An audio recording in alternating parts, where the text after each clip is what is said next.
you very much. Let me get this up. I will tell you I am driving a new presentation tool tonight. So I may look over my shoulder every now and then and just make sure things are working okay, so I'll ask for forgiveness up front. First thing I want to talk about is this will be, I think, a little different, especially if you are an engineer or you are a scientist, because I'm not going sequentially. We're not going to talk about processes. We're not going to talk about statistics and data. I will have a lot of data, and I will be able to share a lot of data with anyone that would like data on global trends and who's investing in R&D where around the world. But this presentation is about more the market and customers and trends and thinking about what kinds of innovations we need and really turning everything upside down. That's what we need to do. We need to turn everything upside down. So I will ask again if you'll forgive me if I need to look over my shoulder, because I just want to make sure it's moving with me. So a little bit, and we talked about my background, and really everywhere I go, I have to forget what I know. And it's really a humbling experience, and I actually enjoy doing that, so I don't know anything. That's the beauty of, I think, who I am. And what I bring to the table is I try to bring experiences from my past, but I really have to move forward as though I don't know anything. So that's something that we're going to talk a little bit more about. I have a history of disruption, and my husband would agree with that. Probably a few other people might disagree with that, but very early in my career, I was in, when they introduced, I hate to even say it, 2D animation, satellite communications and meetings over satellites, the paperless office. You know, you guys are all too young to even think about the paperless office, but we were talking about digital imaging years and years ago.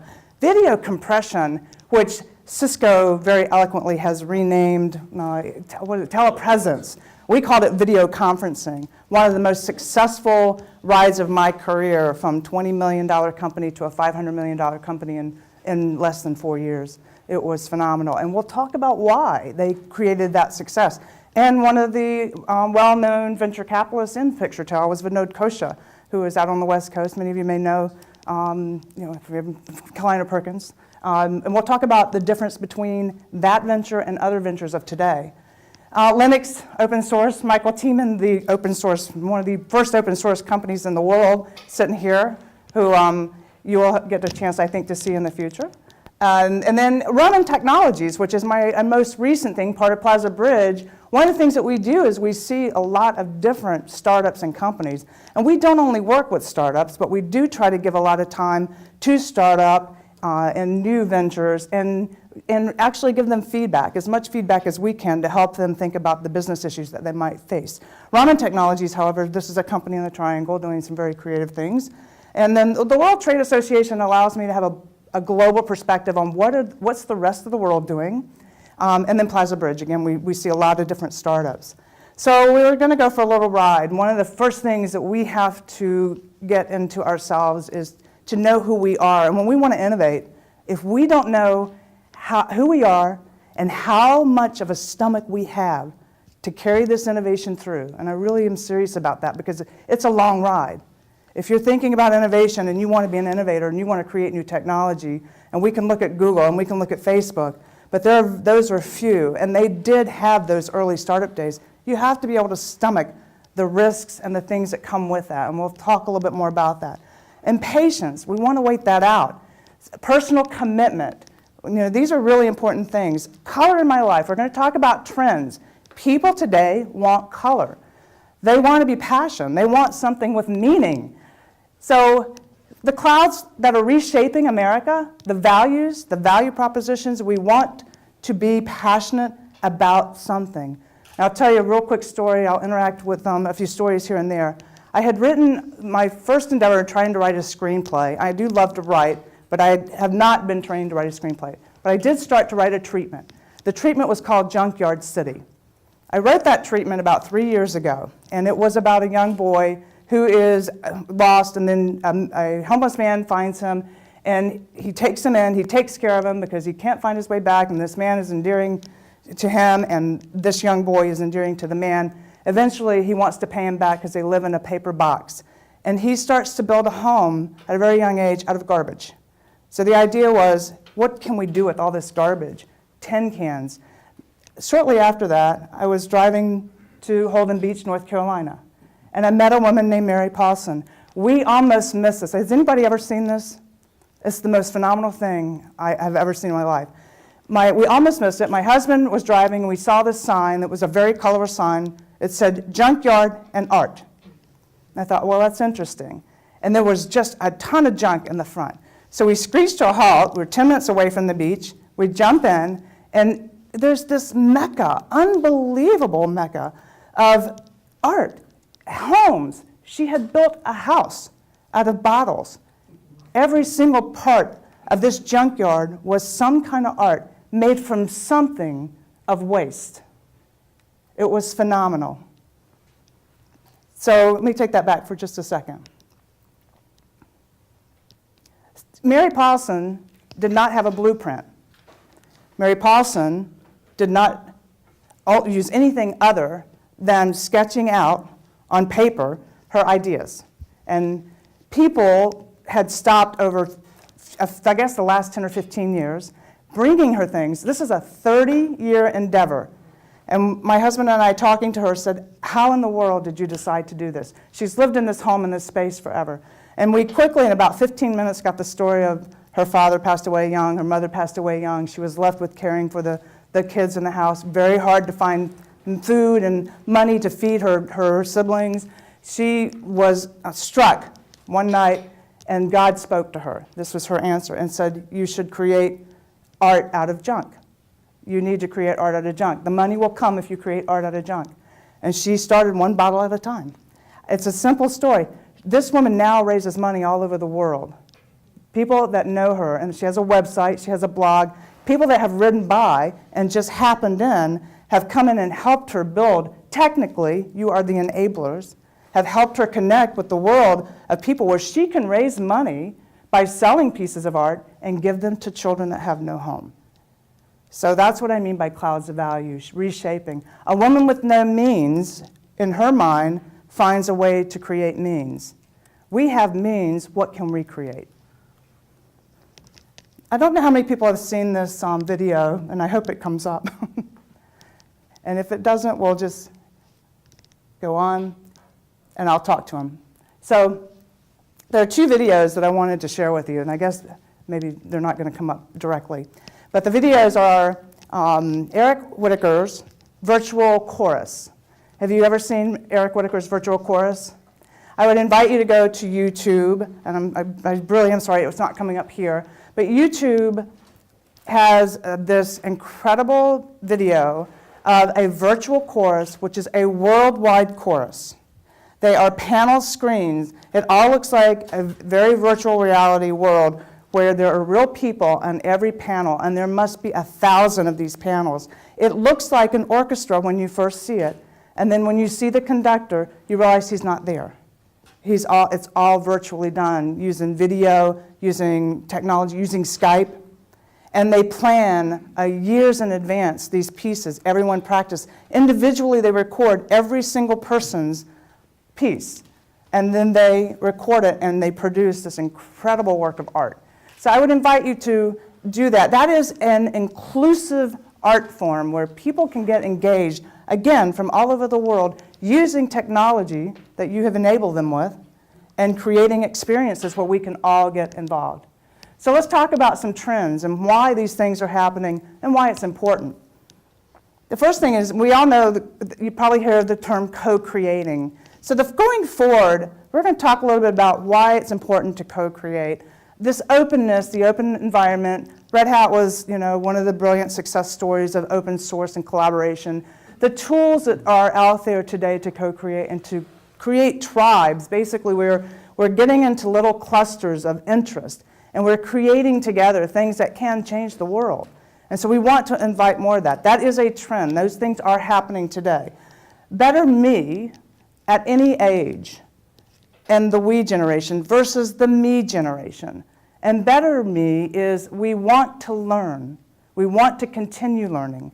We want to enable individual learning, not just classroom learning. And again, the technology enables us to do that. A nation that empowers, not a powerful nation. That is where we should be headed. It's a trend. That's what the underground, the underbelly of America wants. Can we get there? Oops, sorry about that. Let me go back. Empathetic encounters, inspirational changes. Anybody watching the miners come out, you just can't help but be engrossed in what's going on there and feel every moment of that. Self-learning clusters, child-driven education. We're going to talk a little bit about immersive experience economy. We're going to talk a little bit more about that. And yes, transparency. You know, we hear it. What does it mean? But it is definitely, and if you watch the miners, everything was open. There was very little that you weren't seeing actually going on, and we were riveted by it. And the emotionally driven consumers, we are frustrated, we are angry, yet we want to be delighted and we want to learn. And there's so much about the political environment and war versus and disaster and things that we're hearing. We want to be delighted. We want less information, but more information. We want it to come at us in a nice package, not so much all at one time. And we need to earn the trust of our corporate buyers. There's a lot of mistrust because we've been misled. So all of these things are trends, and that if you're going out into the business world, if you're going out into the community, if you want to sell or you want to engage people, we need to think about these things. Then we have to come back and think about what if. You have a blue fortune cookie in front of you. The what if that somebody asked, what if fortune cookies weren't just plain? And there are websites all over the place that sell all kinds, chocolate. So the idea here is to think about the what ifs. What if you had multiple kinds of fortune cookies? The fortune cookie business exploded when they changed the fortune cookies. There is a real custom fortune in there. I will warn you, the good side of creating something, they didn't necessarily think about the negative impact. My mouth was blue for 3 days after I ate this cookie. So I chose not. You might not want to eat it here. You might hand them out at Halloween, but they are very good. They're blueberry. But we want to ask the what if question more frequently. So we're going to talk about the opportunities for innovation. Transportation, things that are changing, and again, I apologize because some of these images didn't come out like we wanted them to. But the world of transportation is changing. These things are actually happening. I got a proposal from a young group out of California that actually had created a helium balloon car, and it was pretty incredible. We're going to talk about money and what it takes to get something like this out there, but the kinds of things that people are innovating are actually pretty phenomenal. I think there is a lot of innovating going on, but it might be individual, it might be in clusters in the university, it might be in the garage at home. Other opportunities for innovation, certainly fuel, we've heard it over, water, energy, we've got a couple, recycling, nuclear waste. Anybody understand what the nuclear waste industry, what these big areas of nuclear waste all over the country are? If you have not, it was a great segment on Sunday morning about a month ago. Very scary to look at, actually. How much nuclear waste in these big containers. Is there anything we can do with that? As a science and technologist, these are the things we want to look at. From a negative standpoint, is there anything positive that could come out of that? Because it will take years for it to be able to dissipate or whatever it's going to do. Very, very big problem. Educational reinvention, and we're going to spend a little time on a couple of these and show some examples, but this one I'm pretty excited to share a story about. This gentleman, Sugata Mitra, and I want to read this because I want to do the guy justice. I mean, he's done, has anybody seen this story? It's pretty phenomenal. This gentleman in 1999 and his colleagues dug a hole in the wall bordering an urban slum in New Delhi, installed an internet-connected PC, and left it there with a hidden camera filming the area. What they saw was kids from the slum playing around with the computer, and in the process of learning how to use it and go online, they began to teach each other. That stemmed into one small project that stemmed into, well, let's put a couple of these around. Well, let's put some real lessons on. Well, let's take it into virtual classrooms with no teacher, and let's get what he calls the grandmother to talk to them over Skype. And what they found over a 10-year period, and now it is a real instrument building virtual classrooms where kids just come as they will. They're self-learning systems, and it's working. And the retention rate and the scores are higher. They're finding that actually is improving versus the traditional way of learning. So it's worth watching this video. It's very, very fascinating. So, and we talk about humanitarian aid. There's lots of things that are really, the country struggles with, the world struggles with, that we need to think about. And then simplification technology. Instead of IT, we should be thinking about simplifying. Apple has its own economy. We've all been in a downturn, and they grew, 24% again? It's unbelievable. There's no lack of an economy or challenge there. Apple is delighting. They are following these trends. It was an investment 15 years ago. I remember riding my car, actually, moving here. I was here in North Carolina for a year, and hearing that Steve Jobs and Apple had signed a contract with the first record label, and that they were going to distribute music at 99 cents. And I remember, I thought it was brilliant. I thought, he's got it figured out. It's going to take a while, but he's got it figured out. If he can outlast it, he's got it figured out. And everyone, the doubters come out, and we're going to talk about this. No, it's not. It'll never work. No. But it's working, and it's working now. Wall Street didn't think that they could stand it. So a lot of pressure on him to forego the patience. Safety needs, and that's personal safety, that's computer safety, safety in every regard, and food sources. Food prices to rise by 40% over the next decade. So food sources are really important. Now these are things I'm not telling you probably anything new. I just hope to give you a different perspective. So the diverse think is really important. That's how innovation actually gets off the ground, that we have a diversity of people. And we call it crowd-invented acceleration. It's not my term. It's terms that have actually been used out in the world. We need our cheerleaders. Everybody know what the cheerleader is? That's your guys or your people that are around your circle. They want to be a part of it. They're there when everybody tells you this won't work. They're saying, you know what, I think it probably has real legs. You got to have the cheerleading squad.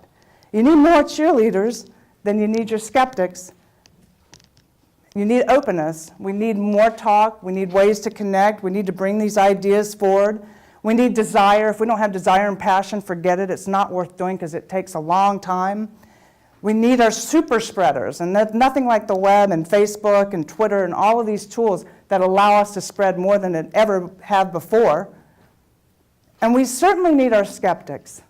You got to have the other side saying, have you thought about, well, I don't know, because that's what you're going to face when you get out into the real world. We get innovation. We're good at getting it to the door. But geez, when we open the door, there's a world out there that's got to buy it or use it, or you've got to know that world. And there's a lot of skeptics out there. Early adopters may buy it just to see, but to get it over that chasm, they aren't going to buy it just to see. So we need these skeptics because they're the ones that tell us, what do we need to tell the other world? And the mavericks, certainly the guys that love to bulldoze, but safely, cautiously, we need those that will take it out and help us get it out forward. And then the trend spotters. Those help us stay intact, what's going on in other worlds, what's going on with competitively, what else should be doing, what should we be doing? Should it be blue or should it be red? So this is kind of how I think. Am I making you dizzy? And then this is a canvas. This is just really sort of my brainstorming chart, a canvas of, this is how I think. My mother is sick. My mother was ill not too long ago. She's doing fine. But, it's a challenge. I have 5 brothers. I've got a lot of family that's dispersed all over. And we needed a way to effectively communicate with my family. And I start thinking about the future. I think, well, I can't be the only one because we're going to talk about another trend in a minute, but I can't be the only one having this problem. My family members can't be struggling. So what brilliant people do I know that might be also having this issue that might help think about solutions that we can stay involved with my mom and be there? And I think, well, what about Dr. Skype? There's got to be somebody in the technology world thinking about a Dr. Skype. So I get on the web and I do a search, and then I come up with this website that was monitoring the voice of the patient over the internet. This is an innovation site that invites you to submit how you might answer this question and pay you for those ideas. It's up to you to choose whether you want to give away the idea. But there's certainly now becoming mechanisms for us to tackle these problems in a different way. Anybody familiar with this site? It's packed with stuff, opportunities to offer innovative ideas, and some small funding to get it started. Not all of them want to take your idea, some of them want to fund your idea. So this is the master plan. I think a lot of you have seen this. It's the out of Innovation Labs book. This is the master plan, typical of innovation. Again, this is a very nice process chart, and it's important. When we get to the sales piece, we're going to come back and talk to this, because again, this gets us to the door. But what do we do when the door opens and we need a whole market plan? Market development doesn't necessarily mean that they're going to come rushing in and buy from us and call us. Rarely does that happen. So we'll talk a little bit more about what that should look like. So our challenge will, and that's what we're kind of talking about now. So the March 2010 Time magazine issue came out and said that the US was actually stagnant. There's been a lot of speculation that we've been a stagnant economy for the last 10 or 15 years. And R&D has been squeezed out of our corporate America. And so what's happened over the last 3 years has been dramatically different. We in this year, I would say even in the beginning of this year, we are seeing, because there's less options for us, to do nothing but innovate. We have to innovate. So there is a spark of innovation. There is hope. There is a lot going on in the universities. We are all retooling because the economy has forced us to do that, which has been a good thing. So I think we're coming out of stagnant. But the challenge is we have to think about how we make these innovative ideas successful. Out of the 400 companies that we saw as doing reviews with them, just one-on-one most of the time, the key question we get a lot of times stuck on, and I'd say 70% of the time, there's no clear IP ownership, which will hose you every time. So this is a real challenge. If you start very early in the innovation and you document the IP very early, and then if it's licensed, there's very clean documentation, you will have much more success when this company at 15 years later, 5 years later, is sold for a big multiple. When it goes through due diligence, there's no question on IP. A lot of times, too, when there's a split in the company, where does the IP go? These issues are big. Funding, IP, got to be clean where the IP sits. So it's a challenge. We see it a lot. We see it out of all the universities. No funding. We'll talk a little bit about no funding here in a few minutes. Fearful of the future, which we might have these great ideas, but we're very afraid to take the steps forward.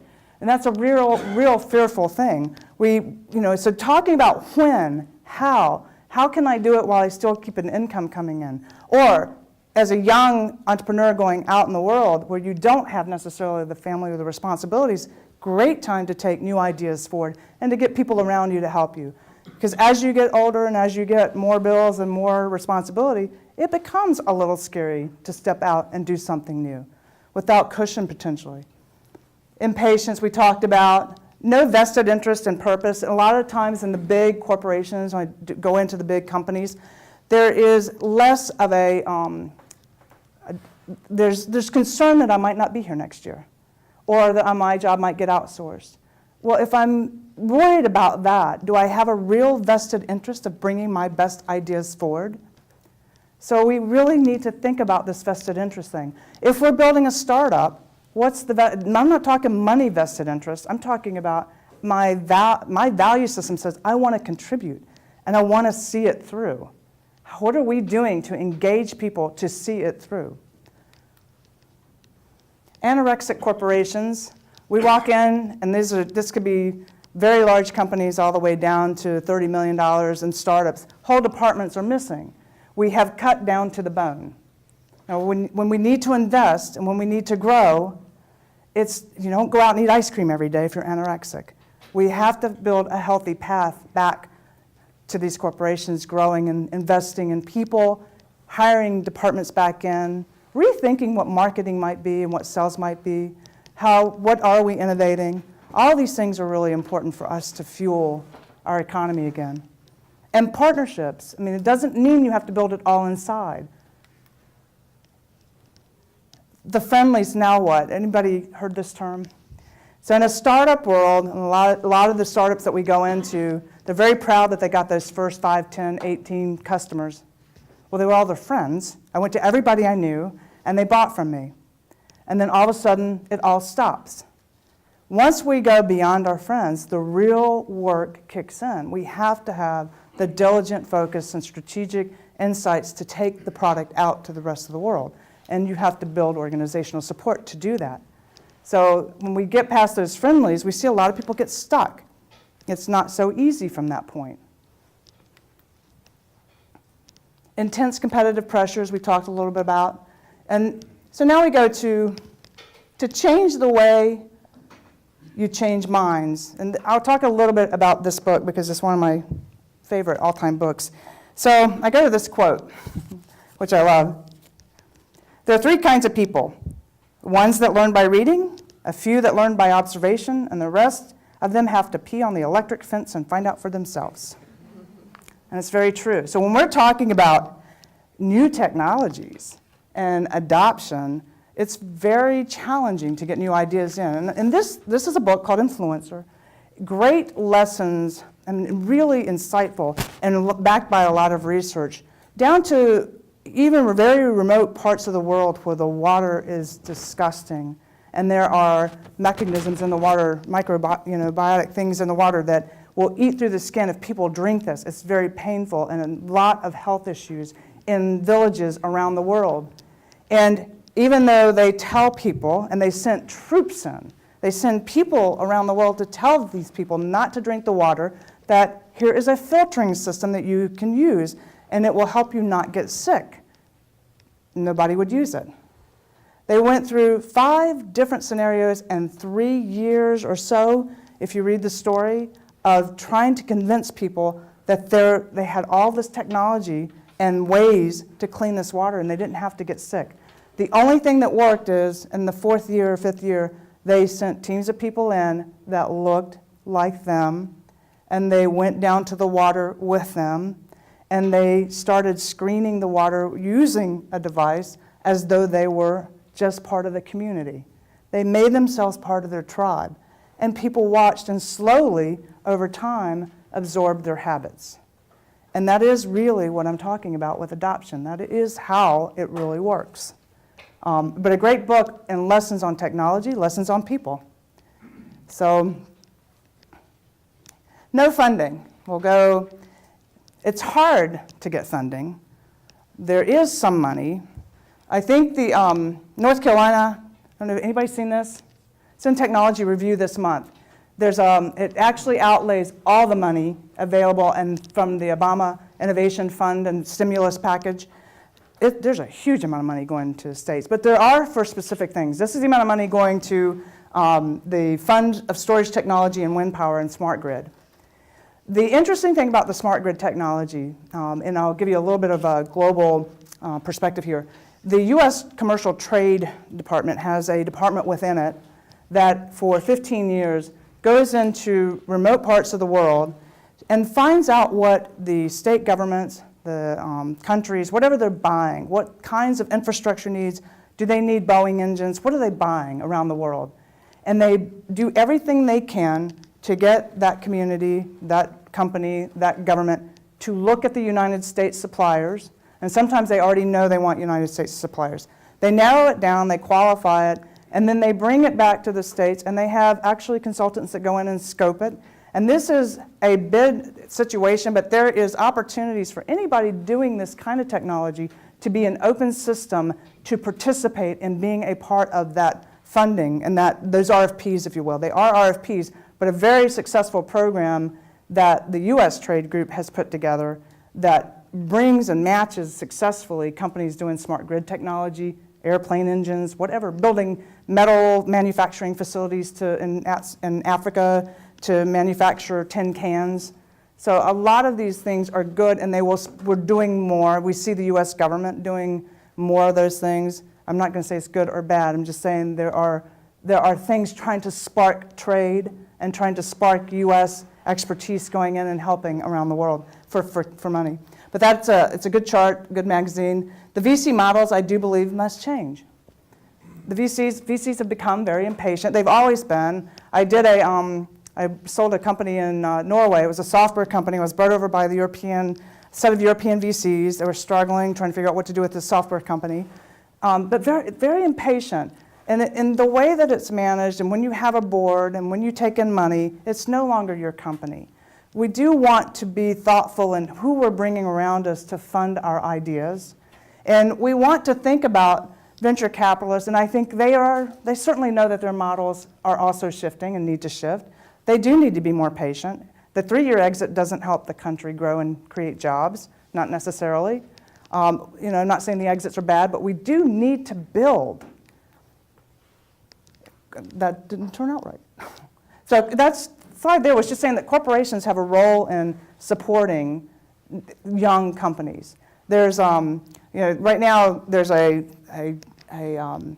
initiative. There's a lot of contracts out, and not a lot of signing of these contracts bringing money in. Deals. So the deal flow, a lot of proposals. Big companies are holding on. I have this thought that if one big company signed one big contract, and a lot of things are happening now, that actually sparks about 30 other contracts, if it's big enough. And that if we get one contract, we actually put 3 other businesses to work. And when we do that, that one contract starts to mean something.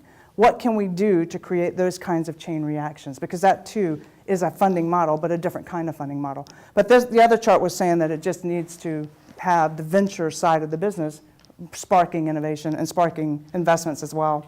So the customer challenge, and we're just about coming to a close here. Earning the customers, everybody talks about selling to customers. You don't sell to customers, you earn them. It's a big difference.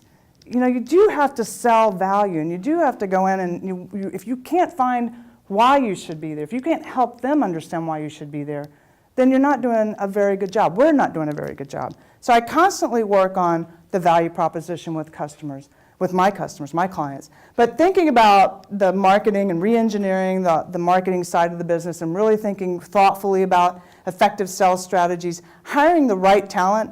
In a big company, a lot of times when we innovate new products, we use the same sales team to sell that product.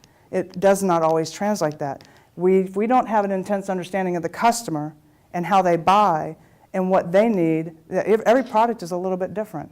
So we need to think about those things. What does the customer segment require? How does it like to buy? And to support the people in that. The challenge in the big companies, and I'll just give you one quick idea and we'll start to wrap up on something here. That in a big company, I worked with a Fortune company. I'll tell you, there was a soft drink company, I won't tell you which one. But they felt like they were losing their innovation curve, and actually they had been told by their largest client their customer told them what they wanted them to do in the future. And this particular soft drink company was freaking because that had never happened in the history of this soft drink company. So they wanted me to come in and actually see what we could do to help spark innovation.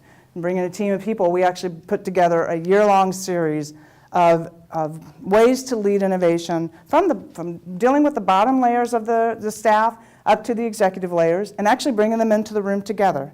And one of the together sessions, one of the ideas came out, and we're trying to spark new ideas for this particular company, things that might spark the customer segment that they really wanted to attract that was not a very big segment for them.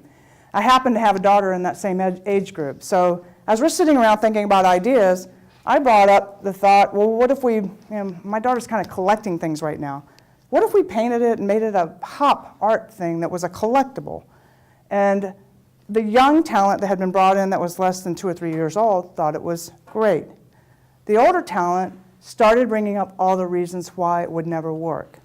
When we actually started to uncover it, the reasons why it would never work was that no one is incented at this particular company to be innovative.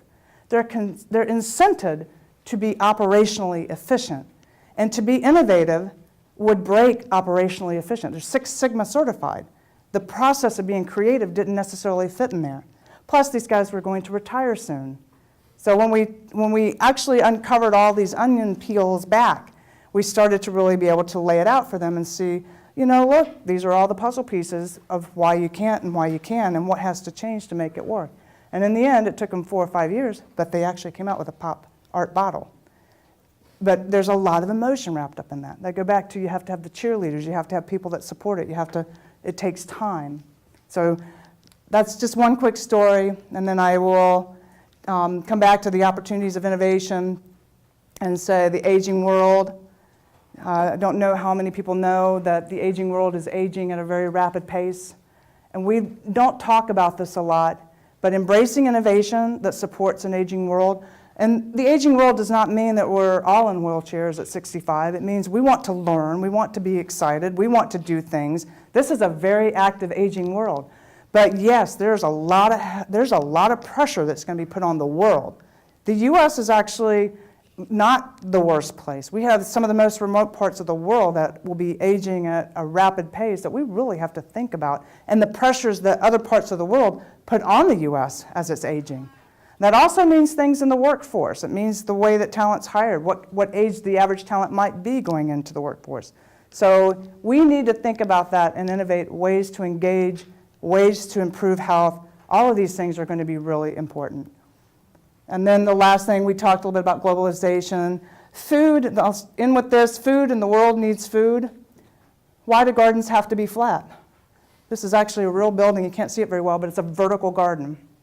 I think this was in Singapore, but there's, I think Chile and Brazil have some. The Netherlands and some of the Scandinavian countries have actually built a lot of buildings. You're starting to see a little bit of this in New York now. So again, I start out with what if and why. You know, when we ask these questions, we come back to the trends. How are these questions, maybe can we influence with our trends? And then you guys are the enablers. You help us do these things. You bring technology to the table, and sometimes that is the product. And that's great. And then I say we read everything, just read everything. Thank you very much. That's my talk. I hope it sparks some ideas. I know. Q&A? Oh, sure, absolutely. Are there questions? Yeah, if you'll repeat the question so that he gets Sure. it on the Okay. film. Are there any questions? Did I really make you dizzy? Did I spark any ideas? Yes, Michael. So the BRIC thesis says that by 2035, Brazil, Russia, India, and China are going to be the 4 leading economies of the world. Yeah. In 2000, the U.S. plus Europe was more than half of world GDP. Yep. When you added Japan, it was more than 2/3. Now, the youth of the world are in Brazil, Russia, India, and China. So this aging world presents a double divergence. Not only economically you're right. is BRIC going in one direction, they're all getting younger. Yeah. The aging Europe, Japan, and America, who's going to solve that gap? Well, and I can't answer that question, but I can say that. Do I repeat a little bit of that? Yeah. So who's going to solve the gap between the youth that are in the BRIC countries that are actually evolving? And I'll tell you, to think about power and the world power. That's why I come back and say the U.S., should we be thinking world power or should we be thinking world empower? There have been also articles that, and you know, there's this debate that the U.S. actually has some of the most innovative minds in the world. Well, I can't answer that either. I don't know if that's true or not true. I know we have certainly the capability. We certainly have the school systems. We certainly have the ability to bring minds back into this country, which, again, we want to encourage people to move from other countries to here. So I don't have an answer to that what do we do about the aging population? What do we do about the gap where the young people are actually residing in these other countries? We saw what we did as a young country. We're a baby in the world. The U.S. is a baby. We are learning. We need to learn from them. But I also think open. If you look at this room, it's a very diverse room. How many of you want to stay here? How many of you live here? How many of you are resident here? We need to encourage and create programs that allow people to feel like, yeah, the U.S. is where dreams still can come true. And we can engage these other worlds. And I'll tell you, I've had the Polish embassy in Switzerland, about 15 to 16 different embassies. We're not head-to-head with China on what they're getting ready to invest. We're not going to have the money to do it. They are pouring money, and they will lose money. I had the Bio Bay area, and Suzhou is coming to me saying, we will lose money on the deal to invest in R&D, to come into our R&D park. You know, none of our VCs are thinking like that. None of our investments are thinking like that. So it presents a challenge that I can't answer. But with great minds, maybe we can pull cluster thoughts, thinking together to put teams of people behind that. Any other questions? Teresa, can you talk a little bit about how companies can incentivize innovation? Well, the first thing is that the leadership has to understand what it means and what it is, and incentivize it, that we create mechanisms for teams of people, and then you incent the group as things become successful, not just one person, because innovation is about clustering and ideas. So when we put incentives, and it doesn't have to be money, I keep saying it does not have to be money. People are incented by days off, by trips, by time with family. Money's good. I mean, those bonuses are good, but you can incent on, and a lot of people just want a pat on the back. They just want to know they were part of something. And I'll tell you the idea that are you chipping away at a rock and just chipping away, and these little things are pebbles because somebody told you to get that rock out of the way? Or are you chipping away because these pebbles are going to be made into a castle up on that hill? Can you see it? See that castle? I see this rock. It's going to be part of that castle, and these guys are investing in that. It's going to be beautiful. So what are we doing? I think if people see that there is a bigger picture and that we want them to be involved in that end result, and whatever that is, they have a stake in it, that they will be more encouraged to innovate. I do think the processes are so tight in a lot of companies that without being operationally inefficient, there's got to be a way to build in innovation into the operational efficiency. And we need to think about that. And again, I don't have an answer to that. I will say that at the soft drink company, they figured out a process. And I'll tell you, there are failures in that. Relaxing the failure and not talking about it as a failure, but an opportunity to learn. Getting rid of the fear that if I step out, then I'm not going to get shot down, and that's a big fear in companies today. Those are two big ones.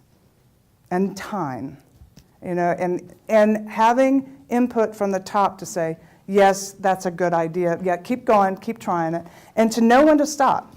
I did a spin out for a $200 million company in New York a couple years ago, and I knew how much money they wanted to put into it. I had sort of formed what would tell me that it wasn't going to work. When do I say, let's take this team and just say, no, you know what, this isn't going to work? And in about a year and a half, we put a program together, we launched it out. We didn't say it wasn't going to work, but we said, you know what, it was going to work better if we did it this way. And so we tuned. So if you can build those things into it, it feels less risky. Does that help? Yeah. No. Any other questions? Yes? You spoke about other countries becoming leading economies. It sort of brought up the idea that thinking about how risk is treated in societies like this. We seem to be in a comfortable position. Don't mess with it. Just keep everything good, and we'll be all right. And it seems like the idea of risk gets sort of covered up. Like, oh no, we need to just go to school and get a good job, and don't worry about the rest. How do you try to influence the way people think about risk? Well, I call it, there's safer risks, and then there are real negative risks. There's, like, if you see the cliff, and the cliff's like one more step, that's probably a pretty risky venture.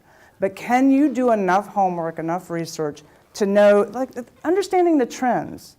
Stephen Jobs didn't take necessarily a big risk.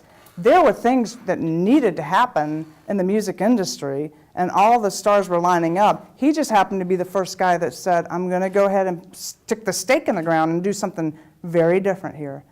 And now he had the funds to do it.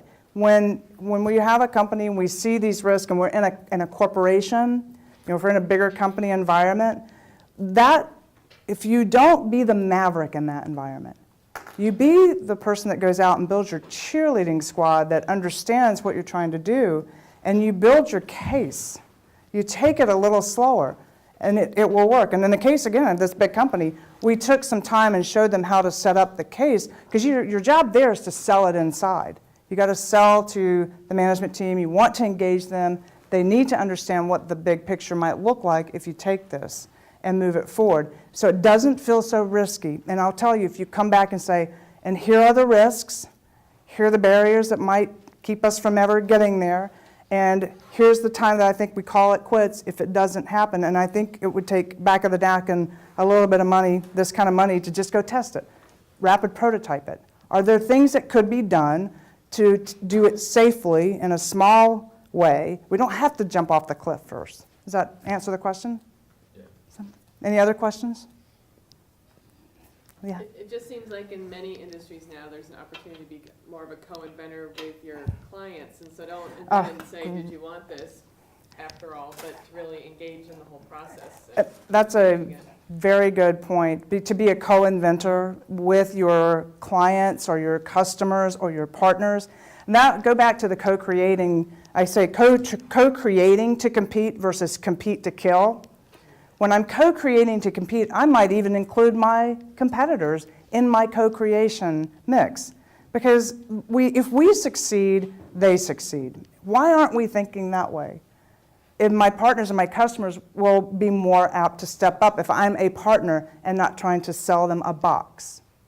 Absolutely. I think, and a brilliant point to bring up. Any other questions? Well, thank you guys very much. It's a lot of fun to be here. I appreciate it. Thank you.